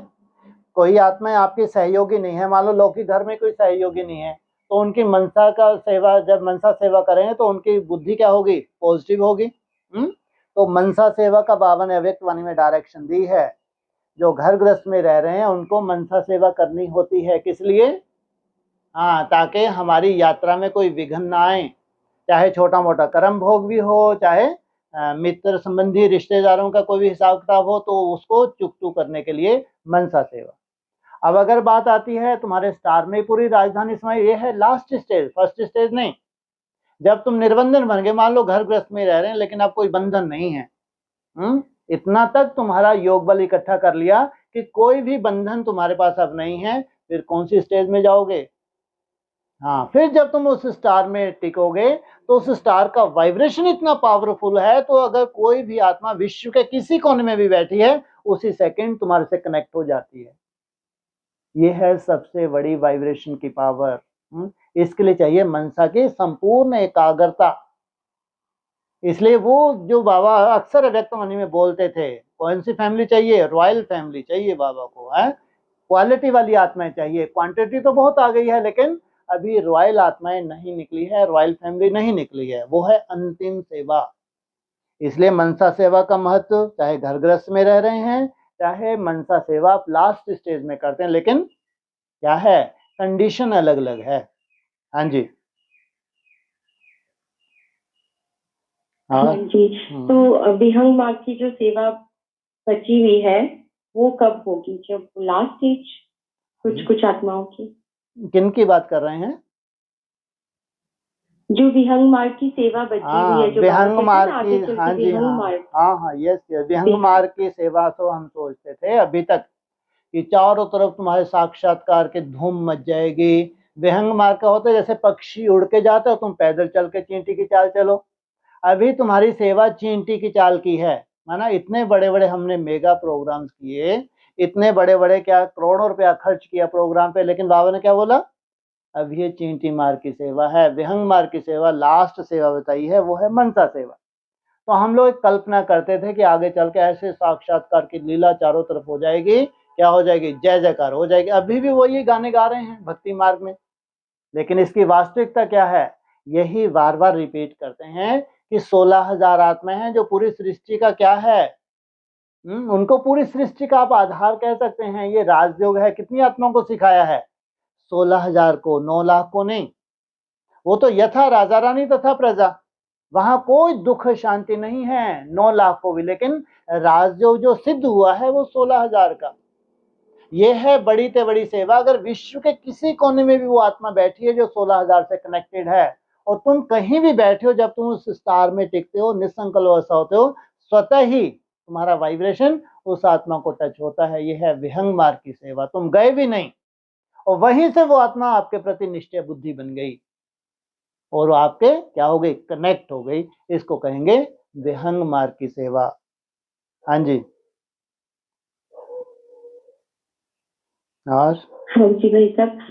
और बाबा ने 15 तारीख की मुरली में कहा कि संगम युग पर बाप आते हैं तो कहते हैं ना कि मेरा ड्रामा में पार्ट है और आने का भी टाइम फिक्स है, पर वो हमारे पुकारने से नहीं आते। लेकिन उस दिन आया कि मनुष्य पतित बनते हैं, पुकारते हैं, तब बाप आते हैं। हाँ जी, तो हमारे पुकारने से आते हैं या ड्रामा में फिक्स है? इसलिए बाबा ने बोला, एडवांस में बताया कि 40 कोटि ने पुकारा। जब गांधी जी थे तो अंग्रेजों के इतने अत्याचार हो रहे थे, लेकिन उनके कान पे जूं नहीं रेंगी। 40 करोड़ पुकार रहे हैं कि इतना हमको दुख दे रहे हैं अंग्रेज, अब तो आओ कुछ चमत्कार दिखाओ, क्या करें, भारत आजाद हो ये भगे। तो बाप के कान पे जूं नहीं रहेंगी। क्यों? वो जो पिस रहे थे उनमें जो देवता धर्म की आत्माएं थी वो प्योर आत्माएं थी, वो थोड़ी इतना पिस रही थी। वो तो प्योरिटी के बल पे भी आपने को जैसे कि थामे हुई थी। फिर कहते हैं 36-37 में क्या हुआ, भगवान आया है। अरे भगवान आया क्या, संपूर्ण ज्ञान दे दिया क्या? हाँ, भक्ति मार्ग से ऊपर उठाया तो जरूर कुछ ना कुछ वो वाइब्रेशन जो फैल रहा था दुख का, वो देवताओं को भी टच हो रहा है। वाइब्रेशन कहाँ फैल रहा है? भारतवासियों का। भारतवासियों की पॉपुलेशन कितनी है? 40 करोड़ नहीं, 33 करोड़। हाँ, वो कैलकुलेशन में थोड़ी मिस्टेक हो गई होगी, उन्होंने बोला 40 करोड़, लेकिन थी कितनी उस वक्त? 33 करोड़। और पूरे विश्व की पॉपुलेशन उस वक्त 200 करोड़ थी, 36-37 की बात है। तो वो कमजोर देवताएं थे जो 33 करोड़ थे, वो उनके ऊपर क्या हो रहा है, अत्याचार हो रहे हैं। तो उनका वाइब्रेशन किनको जाएगा? जो श्रेष्ठ देवता हैं उनके पास उनका वाइब्रेशन पहुंच रहा है। तो भगवान आ गए, लेकिन वो आए नहीं लेकिन ज्ञान तो दिया। दुनिया से पहले तुमको क्या किया? ऊपर उठाया, भक्ति मार्ग से तुमको ऊपर उठाया। जो भविष्य में आने वाली एक नई दुनिया थी उसका तुमको साक्षात्कार करवाया। लेकिन बाबा ने मुरली में क्या बोला है, जब बाप आते हैं, कब आते हैं, उसकी कंडीशन क्या बताई है? जब कलयुग का विनाश हो जाता है और फिर सतयुग की राजधानी सा उसके बीच में बाप आते हैं। सोचो, एक 36-37 का आना, फिर 76 का आना, फिर 2000 के आसपास मान लो। पूरे ब्राह्मण बोलते थे, आप तो 60 वर्ष हो गए, पढ़ाई भी पूरी हो गई। फिर 18 में 40 से 50 वर्ष लगते हैं, तो उसको भी आना कहेंगे, क्योंकि ब्राह्मण दिन प्रतिदिन रिफाइन हो रहे हैं। नॉलेज रिफाइन जहां हो रही है तो ब्राह्मणों की स्टेज भी रिफाइन हो रही है। लेकिन फाइनली आना कब कहेंगे? जब विनाश हो जाए। विनाश भी दो तरह से होता है। पहले विनाश किनका होगा? ब्राह्मण आत्माओं का। उसको विनाश नहीं कहेंगे, उसको क्या कहेंगे? परिवर्तन। विनाश शब्द अच्छा नहीं है। जब ब्राह्मण आत्माओं का परिवर्तन हो जाए तो एक स्टेज से वो आगे चल के उनको फिर कहाँ जाना है? परम धाम जाना है। तो शरीरों की कोई वैल्यू नहीं होती। आत्मा ने अपने अपनी तरह के क्या किया है, प्रॉपर्टी जो है संस्कार की वो धारण की है। तो उनको परम धाम जाना और फिर नीचे नई सीरीज की शुरुआत होना। तब कहेंगे जब परम धाम का गेट खुल जाए, नीचे क्या हो गई? जरूर स्थापना हो गई, एक वो आना। तो कहाँ 40 करोड़ ने या 33 करोड़ को पुकारना, और कहाँ फिर ब्राह्मणों ने भी पुकारा टॉर्चर होने के बाद। लेकिन 40 वर्ष का जब समय पूरा हुआ तब तक भी बाप नहीं आया था।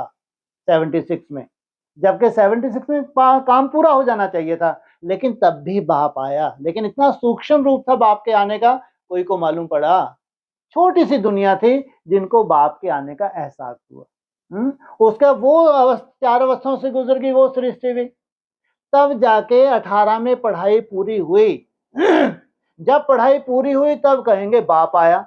लेकिन किसी को दिख रहा है? और ही क्या हो गया? हाँ, चौथी अवस्था शुरू हो गई और चारों तरफ ब्राह्मणों के हाहाकार शुरू हो गई। ऐसा कैसा? यही चित्र दिखाया हुआ है शास्त्रों में। उन्होंने कृष्ण को भगवान मान लिया। कृष्ण कोई भगवान होता है क्या? वो कहते हैं जब भगवान आए तो चारों तरफ त्राही माम हो रही थी। कहीं भूकंप आ रहे हैं, कभी बाढ़े आ रहे हैं, कहीं मार काट मची हुई है, चारों तरफ त्राहिमाम। ऐसे समय में भगवान आता है। तो ये सीन बताई है। तो वो सीन कहाँ कब की है? कब कहेंगे आना? फिर लास्ट में बोला, अरे पहले ये तो थकें जो पांव पे खड़े हैं। कौन है पांव पे खड़े हुए? कौन है जिनको छत्र छाया मिली हुई है? जिनको छत्र छाया मिली, इनके थकने की बात ही नहीं। क्या? अब तुम जब चढ़ाई चढ़ते हो तो चढ़ते जाते हो, बहुत ईमानदारी चढ़ रहे हो, कभी तुम थक जाओ तो भगवान तुम्हारे साथ साथ है, तो तुमको क्या देगा? शेल्टर, माना छत्र छाया। हाँ, और तुम बड़े तंबूरे हो तो चले जाओ। नहीं थक रहे तो कोशिश करके देख लो। तो फिर अगर इतनी हिम्मत रखते हो, तुम नहीं थकते, तो जब तुम थक जाओ, अरे कोई तो समय आता होगा, थकते होंगे नहीं थकते होंगे? कोई भगवान है क्या? भगवान तो एक ही होता है। तब कहेंगे आना। आना तो माना क्या करना? 1 सेकंड में ब्रह्मास्त्र विष्णु, तब जाके तुमको मालूम पड़ता है भगवान कितना सूक्ष्म है। बाप रे बाप। हम तो कल्पना भी नहीं कर सकते थे कि इतना सो हम जिस सूक्ष्म स्टेज में हैं। हमने जो रेस देखी है, जिस रेस को देखते देखते हम जिस सूक्ष्म स्टेज में हैं, अरे बाप रे बाप, भगवान इतना सूक्ष्म। तब जाके तुमको एक्यूरेट साक्षात्कार होता है, क्योंकि तब वो आया। उससे पहले आया माना भक्ति मार्ग तुम्हारा खत्म किया, ज्ञान रिफाइन हुआ, लेकिन जब फाइनल तुम्हारी रिफाइंड स्टेज हो तब कहते हैं शिव जयंती। इसलिए बाबा अक्सर बोलते हैं अभी शिव जयंती कैसी मना रहे हैं? भक्ति मार्ग की, है ना। असली शिव जयंती कब कहेंगे? जब तुम शिव के समान हो, तब तुम्हारा जन्म हो। इसलिए कहेंगे बाप और बच्चे का जन्म एक साथ। तो 36-37 में आना, फिर 76 में आना, फिर 2000 में आना, 18 में आना, 27 में आना, कितने आना हो गए? पता नहीं कब आएंगे, आएंगे नहीं आएंगे। हाँ जी। और तो भाई साहब, जो 2018 उस दिन बात हुई थी कि शिव जयंती 2018 में मनाई। जी जी जी। तो उस दिन आपने कहा था कि शीतलता आई संस्कारों में, क्योंकि बाबा के बिना शीतल कोई बना ना सके। ठीक तो है। 2018 में शिव जयंती, मैं जो हूँ हाँ जी। जैसा हूँ वो पहचान मिली। ठीक है, इनसे मिलो। अरे पहले तुम्हारे में शीतलता आती है, जब भगवान आते तब शीतलता आती है। इनसे मिलो। मुरली में क्या बोलते हैं? जब तुम त्रेता की सीढ़ी पे पांव रखते तब शीतलता आ जाती है, और भगवान कह रहे जब तुम सतो प्रधान स्टेज पर करते हो तब सतो प्रधान बाप को पहचानते हो। अरे थोड़ा सा मुरली को अनुसरण तो करो भाई। जब तुम सतो प्रधान स्टेज में पहुंचो तब वो सतो प्रधान बाप की एक्यूरेट पहचान मिलती है। अब थोड़ा सा अच्छे से मंथन करो। हाँ जी। और कहाँ गई? हाँ जी। हाँ जी। हाँ पर मैंने वही रिपीट किया जो आपने बोला था, जी जी इसीलिए। जी जी और जी मेरा क्वेश्चन था एक्चुअली जी। कि जो आपने कहा था कि मैं जो हूँ जैसा हूँ वो पहचान मिली, पर वो पहचान 2019 की बात है ना? हाँ जी, मैं जो हूँ जैसा हूँ, बिल्कुल 19 की बात है। बिल्कुल ठीक है। तो जरूर, इसलिए बाबा ने बोला था ना, तो तुम बच्चों को 40 से 50 वर्ष लगते हैं तमो प्रधान से सतो प्रधान बनने के लिए। मुरली के महावाक्य हैं, सतो प्रधान स्टेज जब तुम्हारी बनती है तो तुम सतो प्रधान बाप के पास परमधाम के साथ परमधाम जाते हो। तो जब सतो प्रधान स्टेज बनी तब तुमने सतो प्रधान बाप को पहचाना। ये भी मुरली का महावाक्य है। हाँ जी। हाँ जी। और तो भाई साहब, एक उस दिन आया था कि विष्णु है रचयिता, कृष्ण है रचना। हाँ जी। इसका क्या मतलब? हेलो, सतयुग में जो कृष्ण होगा वो है रचना। किसी स्टेज तक जाया, खूंटी पे क्या लिखता था उनको? हाँ, खूंटी पे अपना ये भविष्य का चोला नजर आता था। अरे तुमको डायरेक्ट नर से नारायण बनना है या कृष्ण बनना है? मुरली में तुमको डायरेक्ट नर से नारायण, नारी से लक्ष्मी बनना है, यह है विष्णु रूप। और कहाँ प्रिंस और प्रिंसेस बनना? तो वो है रचयिता और वो है रचना। वहाँ संगम युग की बात है। कोई रचना की स्टेज तक जाते हैं, कोई रचयिता की स्टेज तक जाते हैं। हाँ जी, इसलिए उनको कहा है भगवान भक्ति, उनको कहा है देवी देवता। और हाँ जी। और भाई साहब जो उस दिन मुरली में आया, सतयुग में इतनी भाषाएं होती नहीं हाँ जी, जितनी यहाँ है। हाँ जी, गुजरात में रहने वालों की भाषा अलग। ठीक है। तो स्पेसिफिकली गुजरात की बात क्यों की बाबा ने? वाह क्या बात है। तो पहले तो ये तो बताओ कि वहाँ कौन सी भाषा होगी स्वर्ग में? नहीं, इशारों की। वो हद होगी, फिर तो मौनी बाबा बन के बैठे रहेंगे बस। है, हिंदी से मिलती जुलती। हाँ, ये मुरली ने बोला है। वहाँ की भाषा होगी हिंदी से मिलती जुलती। अब गुजरातियों की भाषा अपनी, मराठियों की अपनी, पंजाबियों की अपनी, इनकी अपनी अपनी भाषाएं। किस आधार से? जहां जन्म लिया है, जहां जन्म लिया है उस जन्म का जो हिसाब किताब है, जिन ब्राह्मणों के बीच में रह रहे हैं, जिन आत्माओं से तुम कनेक्टेड हो, ब्राह्मण आत्माओं की बात है, लौकिक दुनिया की नहीं। उस एटमॉस्फेयर के हिसाब से तुम्हारी भाषा अपनी है। गुजरातियों की भाषा अपनी है तो पंजाबियों की अपनी होगी, महाराष्ट्र वालों की अपनी होगी, मध्य प्रदेश वालों की। इसमें क्या बड़ी बात है? लेकिन सबको जाना कहाँ है? अज्ञान की रात सबको गुजारनी है।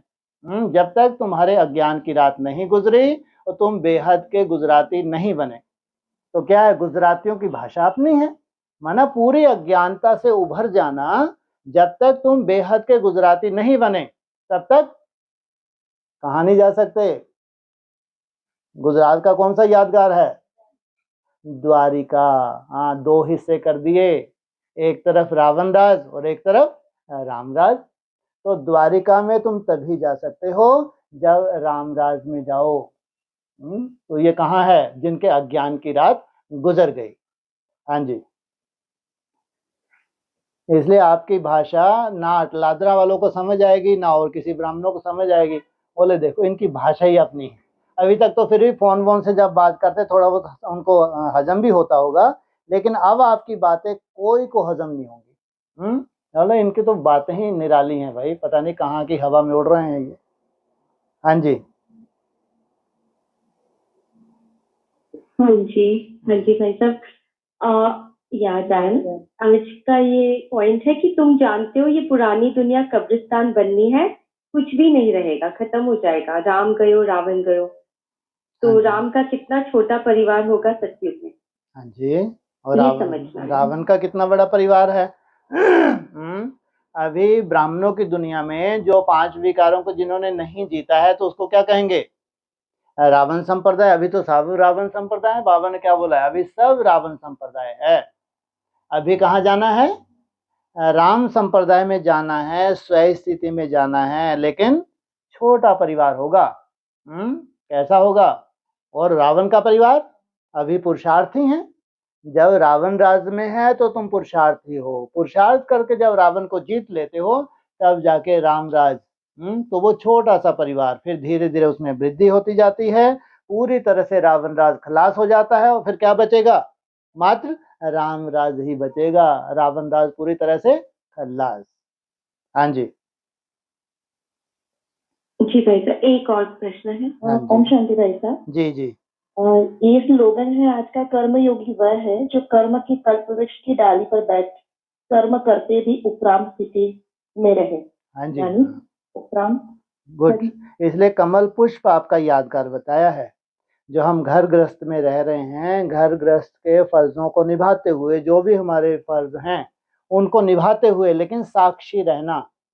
जैसे कमल पुष्प होता है तो कीचड़ से उसका कोई वो नहीं है, हिसाब किताब नहीं है, एकदम डिटैच है। ऐसे उपराम अर्थात कीचड़ की दुनिया में रहते हुए न्यारे और प्यारे रहना। इसलिए बाबा ने कमल पुष्प का भी बताया। उपराम अर्थात कमल पुष्प समान हमारी स्थिति हो, फर्ज निभा रहे हैं, लेकिन हर फर्ज निभाते हुए योग युक्त हमारा जीवन बना हुआ है। कोई भी ड्यूटी करते हुए हम जब ट्रैफिक कंट्रोल कर रहे हैं तो डिटैच हो जाते हैं, अटैच रहते हैं। कितनी देर के लिए? 3 से 5 मिनट के लिए हम डिटैच। तो कौन सी दुनिया में चले जाते हैं?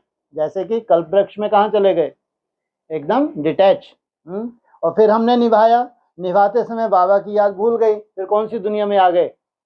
फिर कीचड़ की दुनिया में आ गए। लेकिन अक्सर आप अब अभ्यास कर रहे हैं अव्यक्त होने का, इस दुनिया से डिटैच होने का, फिर क्या बचेगा लास्ट में? बस फर्ज बचेगा।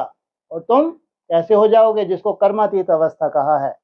सब फर्ज निभाते निभाते जब तुम योग युक्त हो जाओ तो उसको कहेंगे कर्मातीत अवस्था। तो उस कर्मातीत अवस्था तक जाना मना कमल फूल का मिसाल जो हमारी वाणियों में दिया है उन्हीं आत्माओं का है जो हर कर्म करते हुए योग युक्त रहने की मेहनत करती हैं। हाँ जी। जी भाई साहब, जो अभी आपने भाषा का बोला ना, हाँ जी। अटलांटा वालों को समझ नहीं आई। एक्चुअली किसी को समझ ही नहीं आती हमारी भाषा। हाँ, अभी और नहीं समझ आएगी पता आगे ही चल के। नहीं। बिल्कुल बिल्कुल। हाँ जी, ठीक है।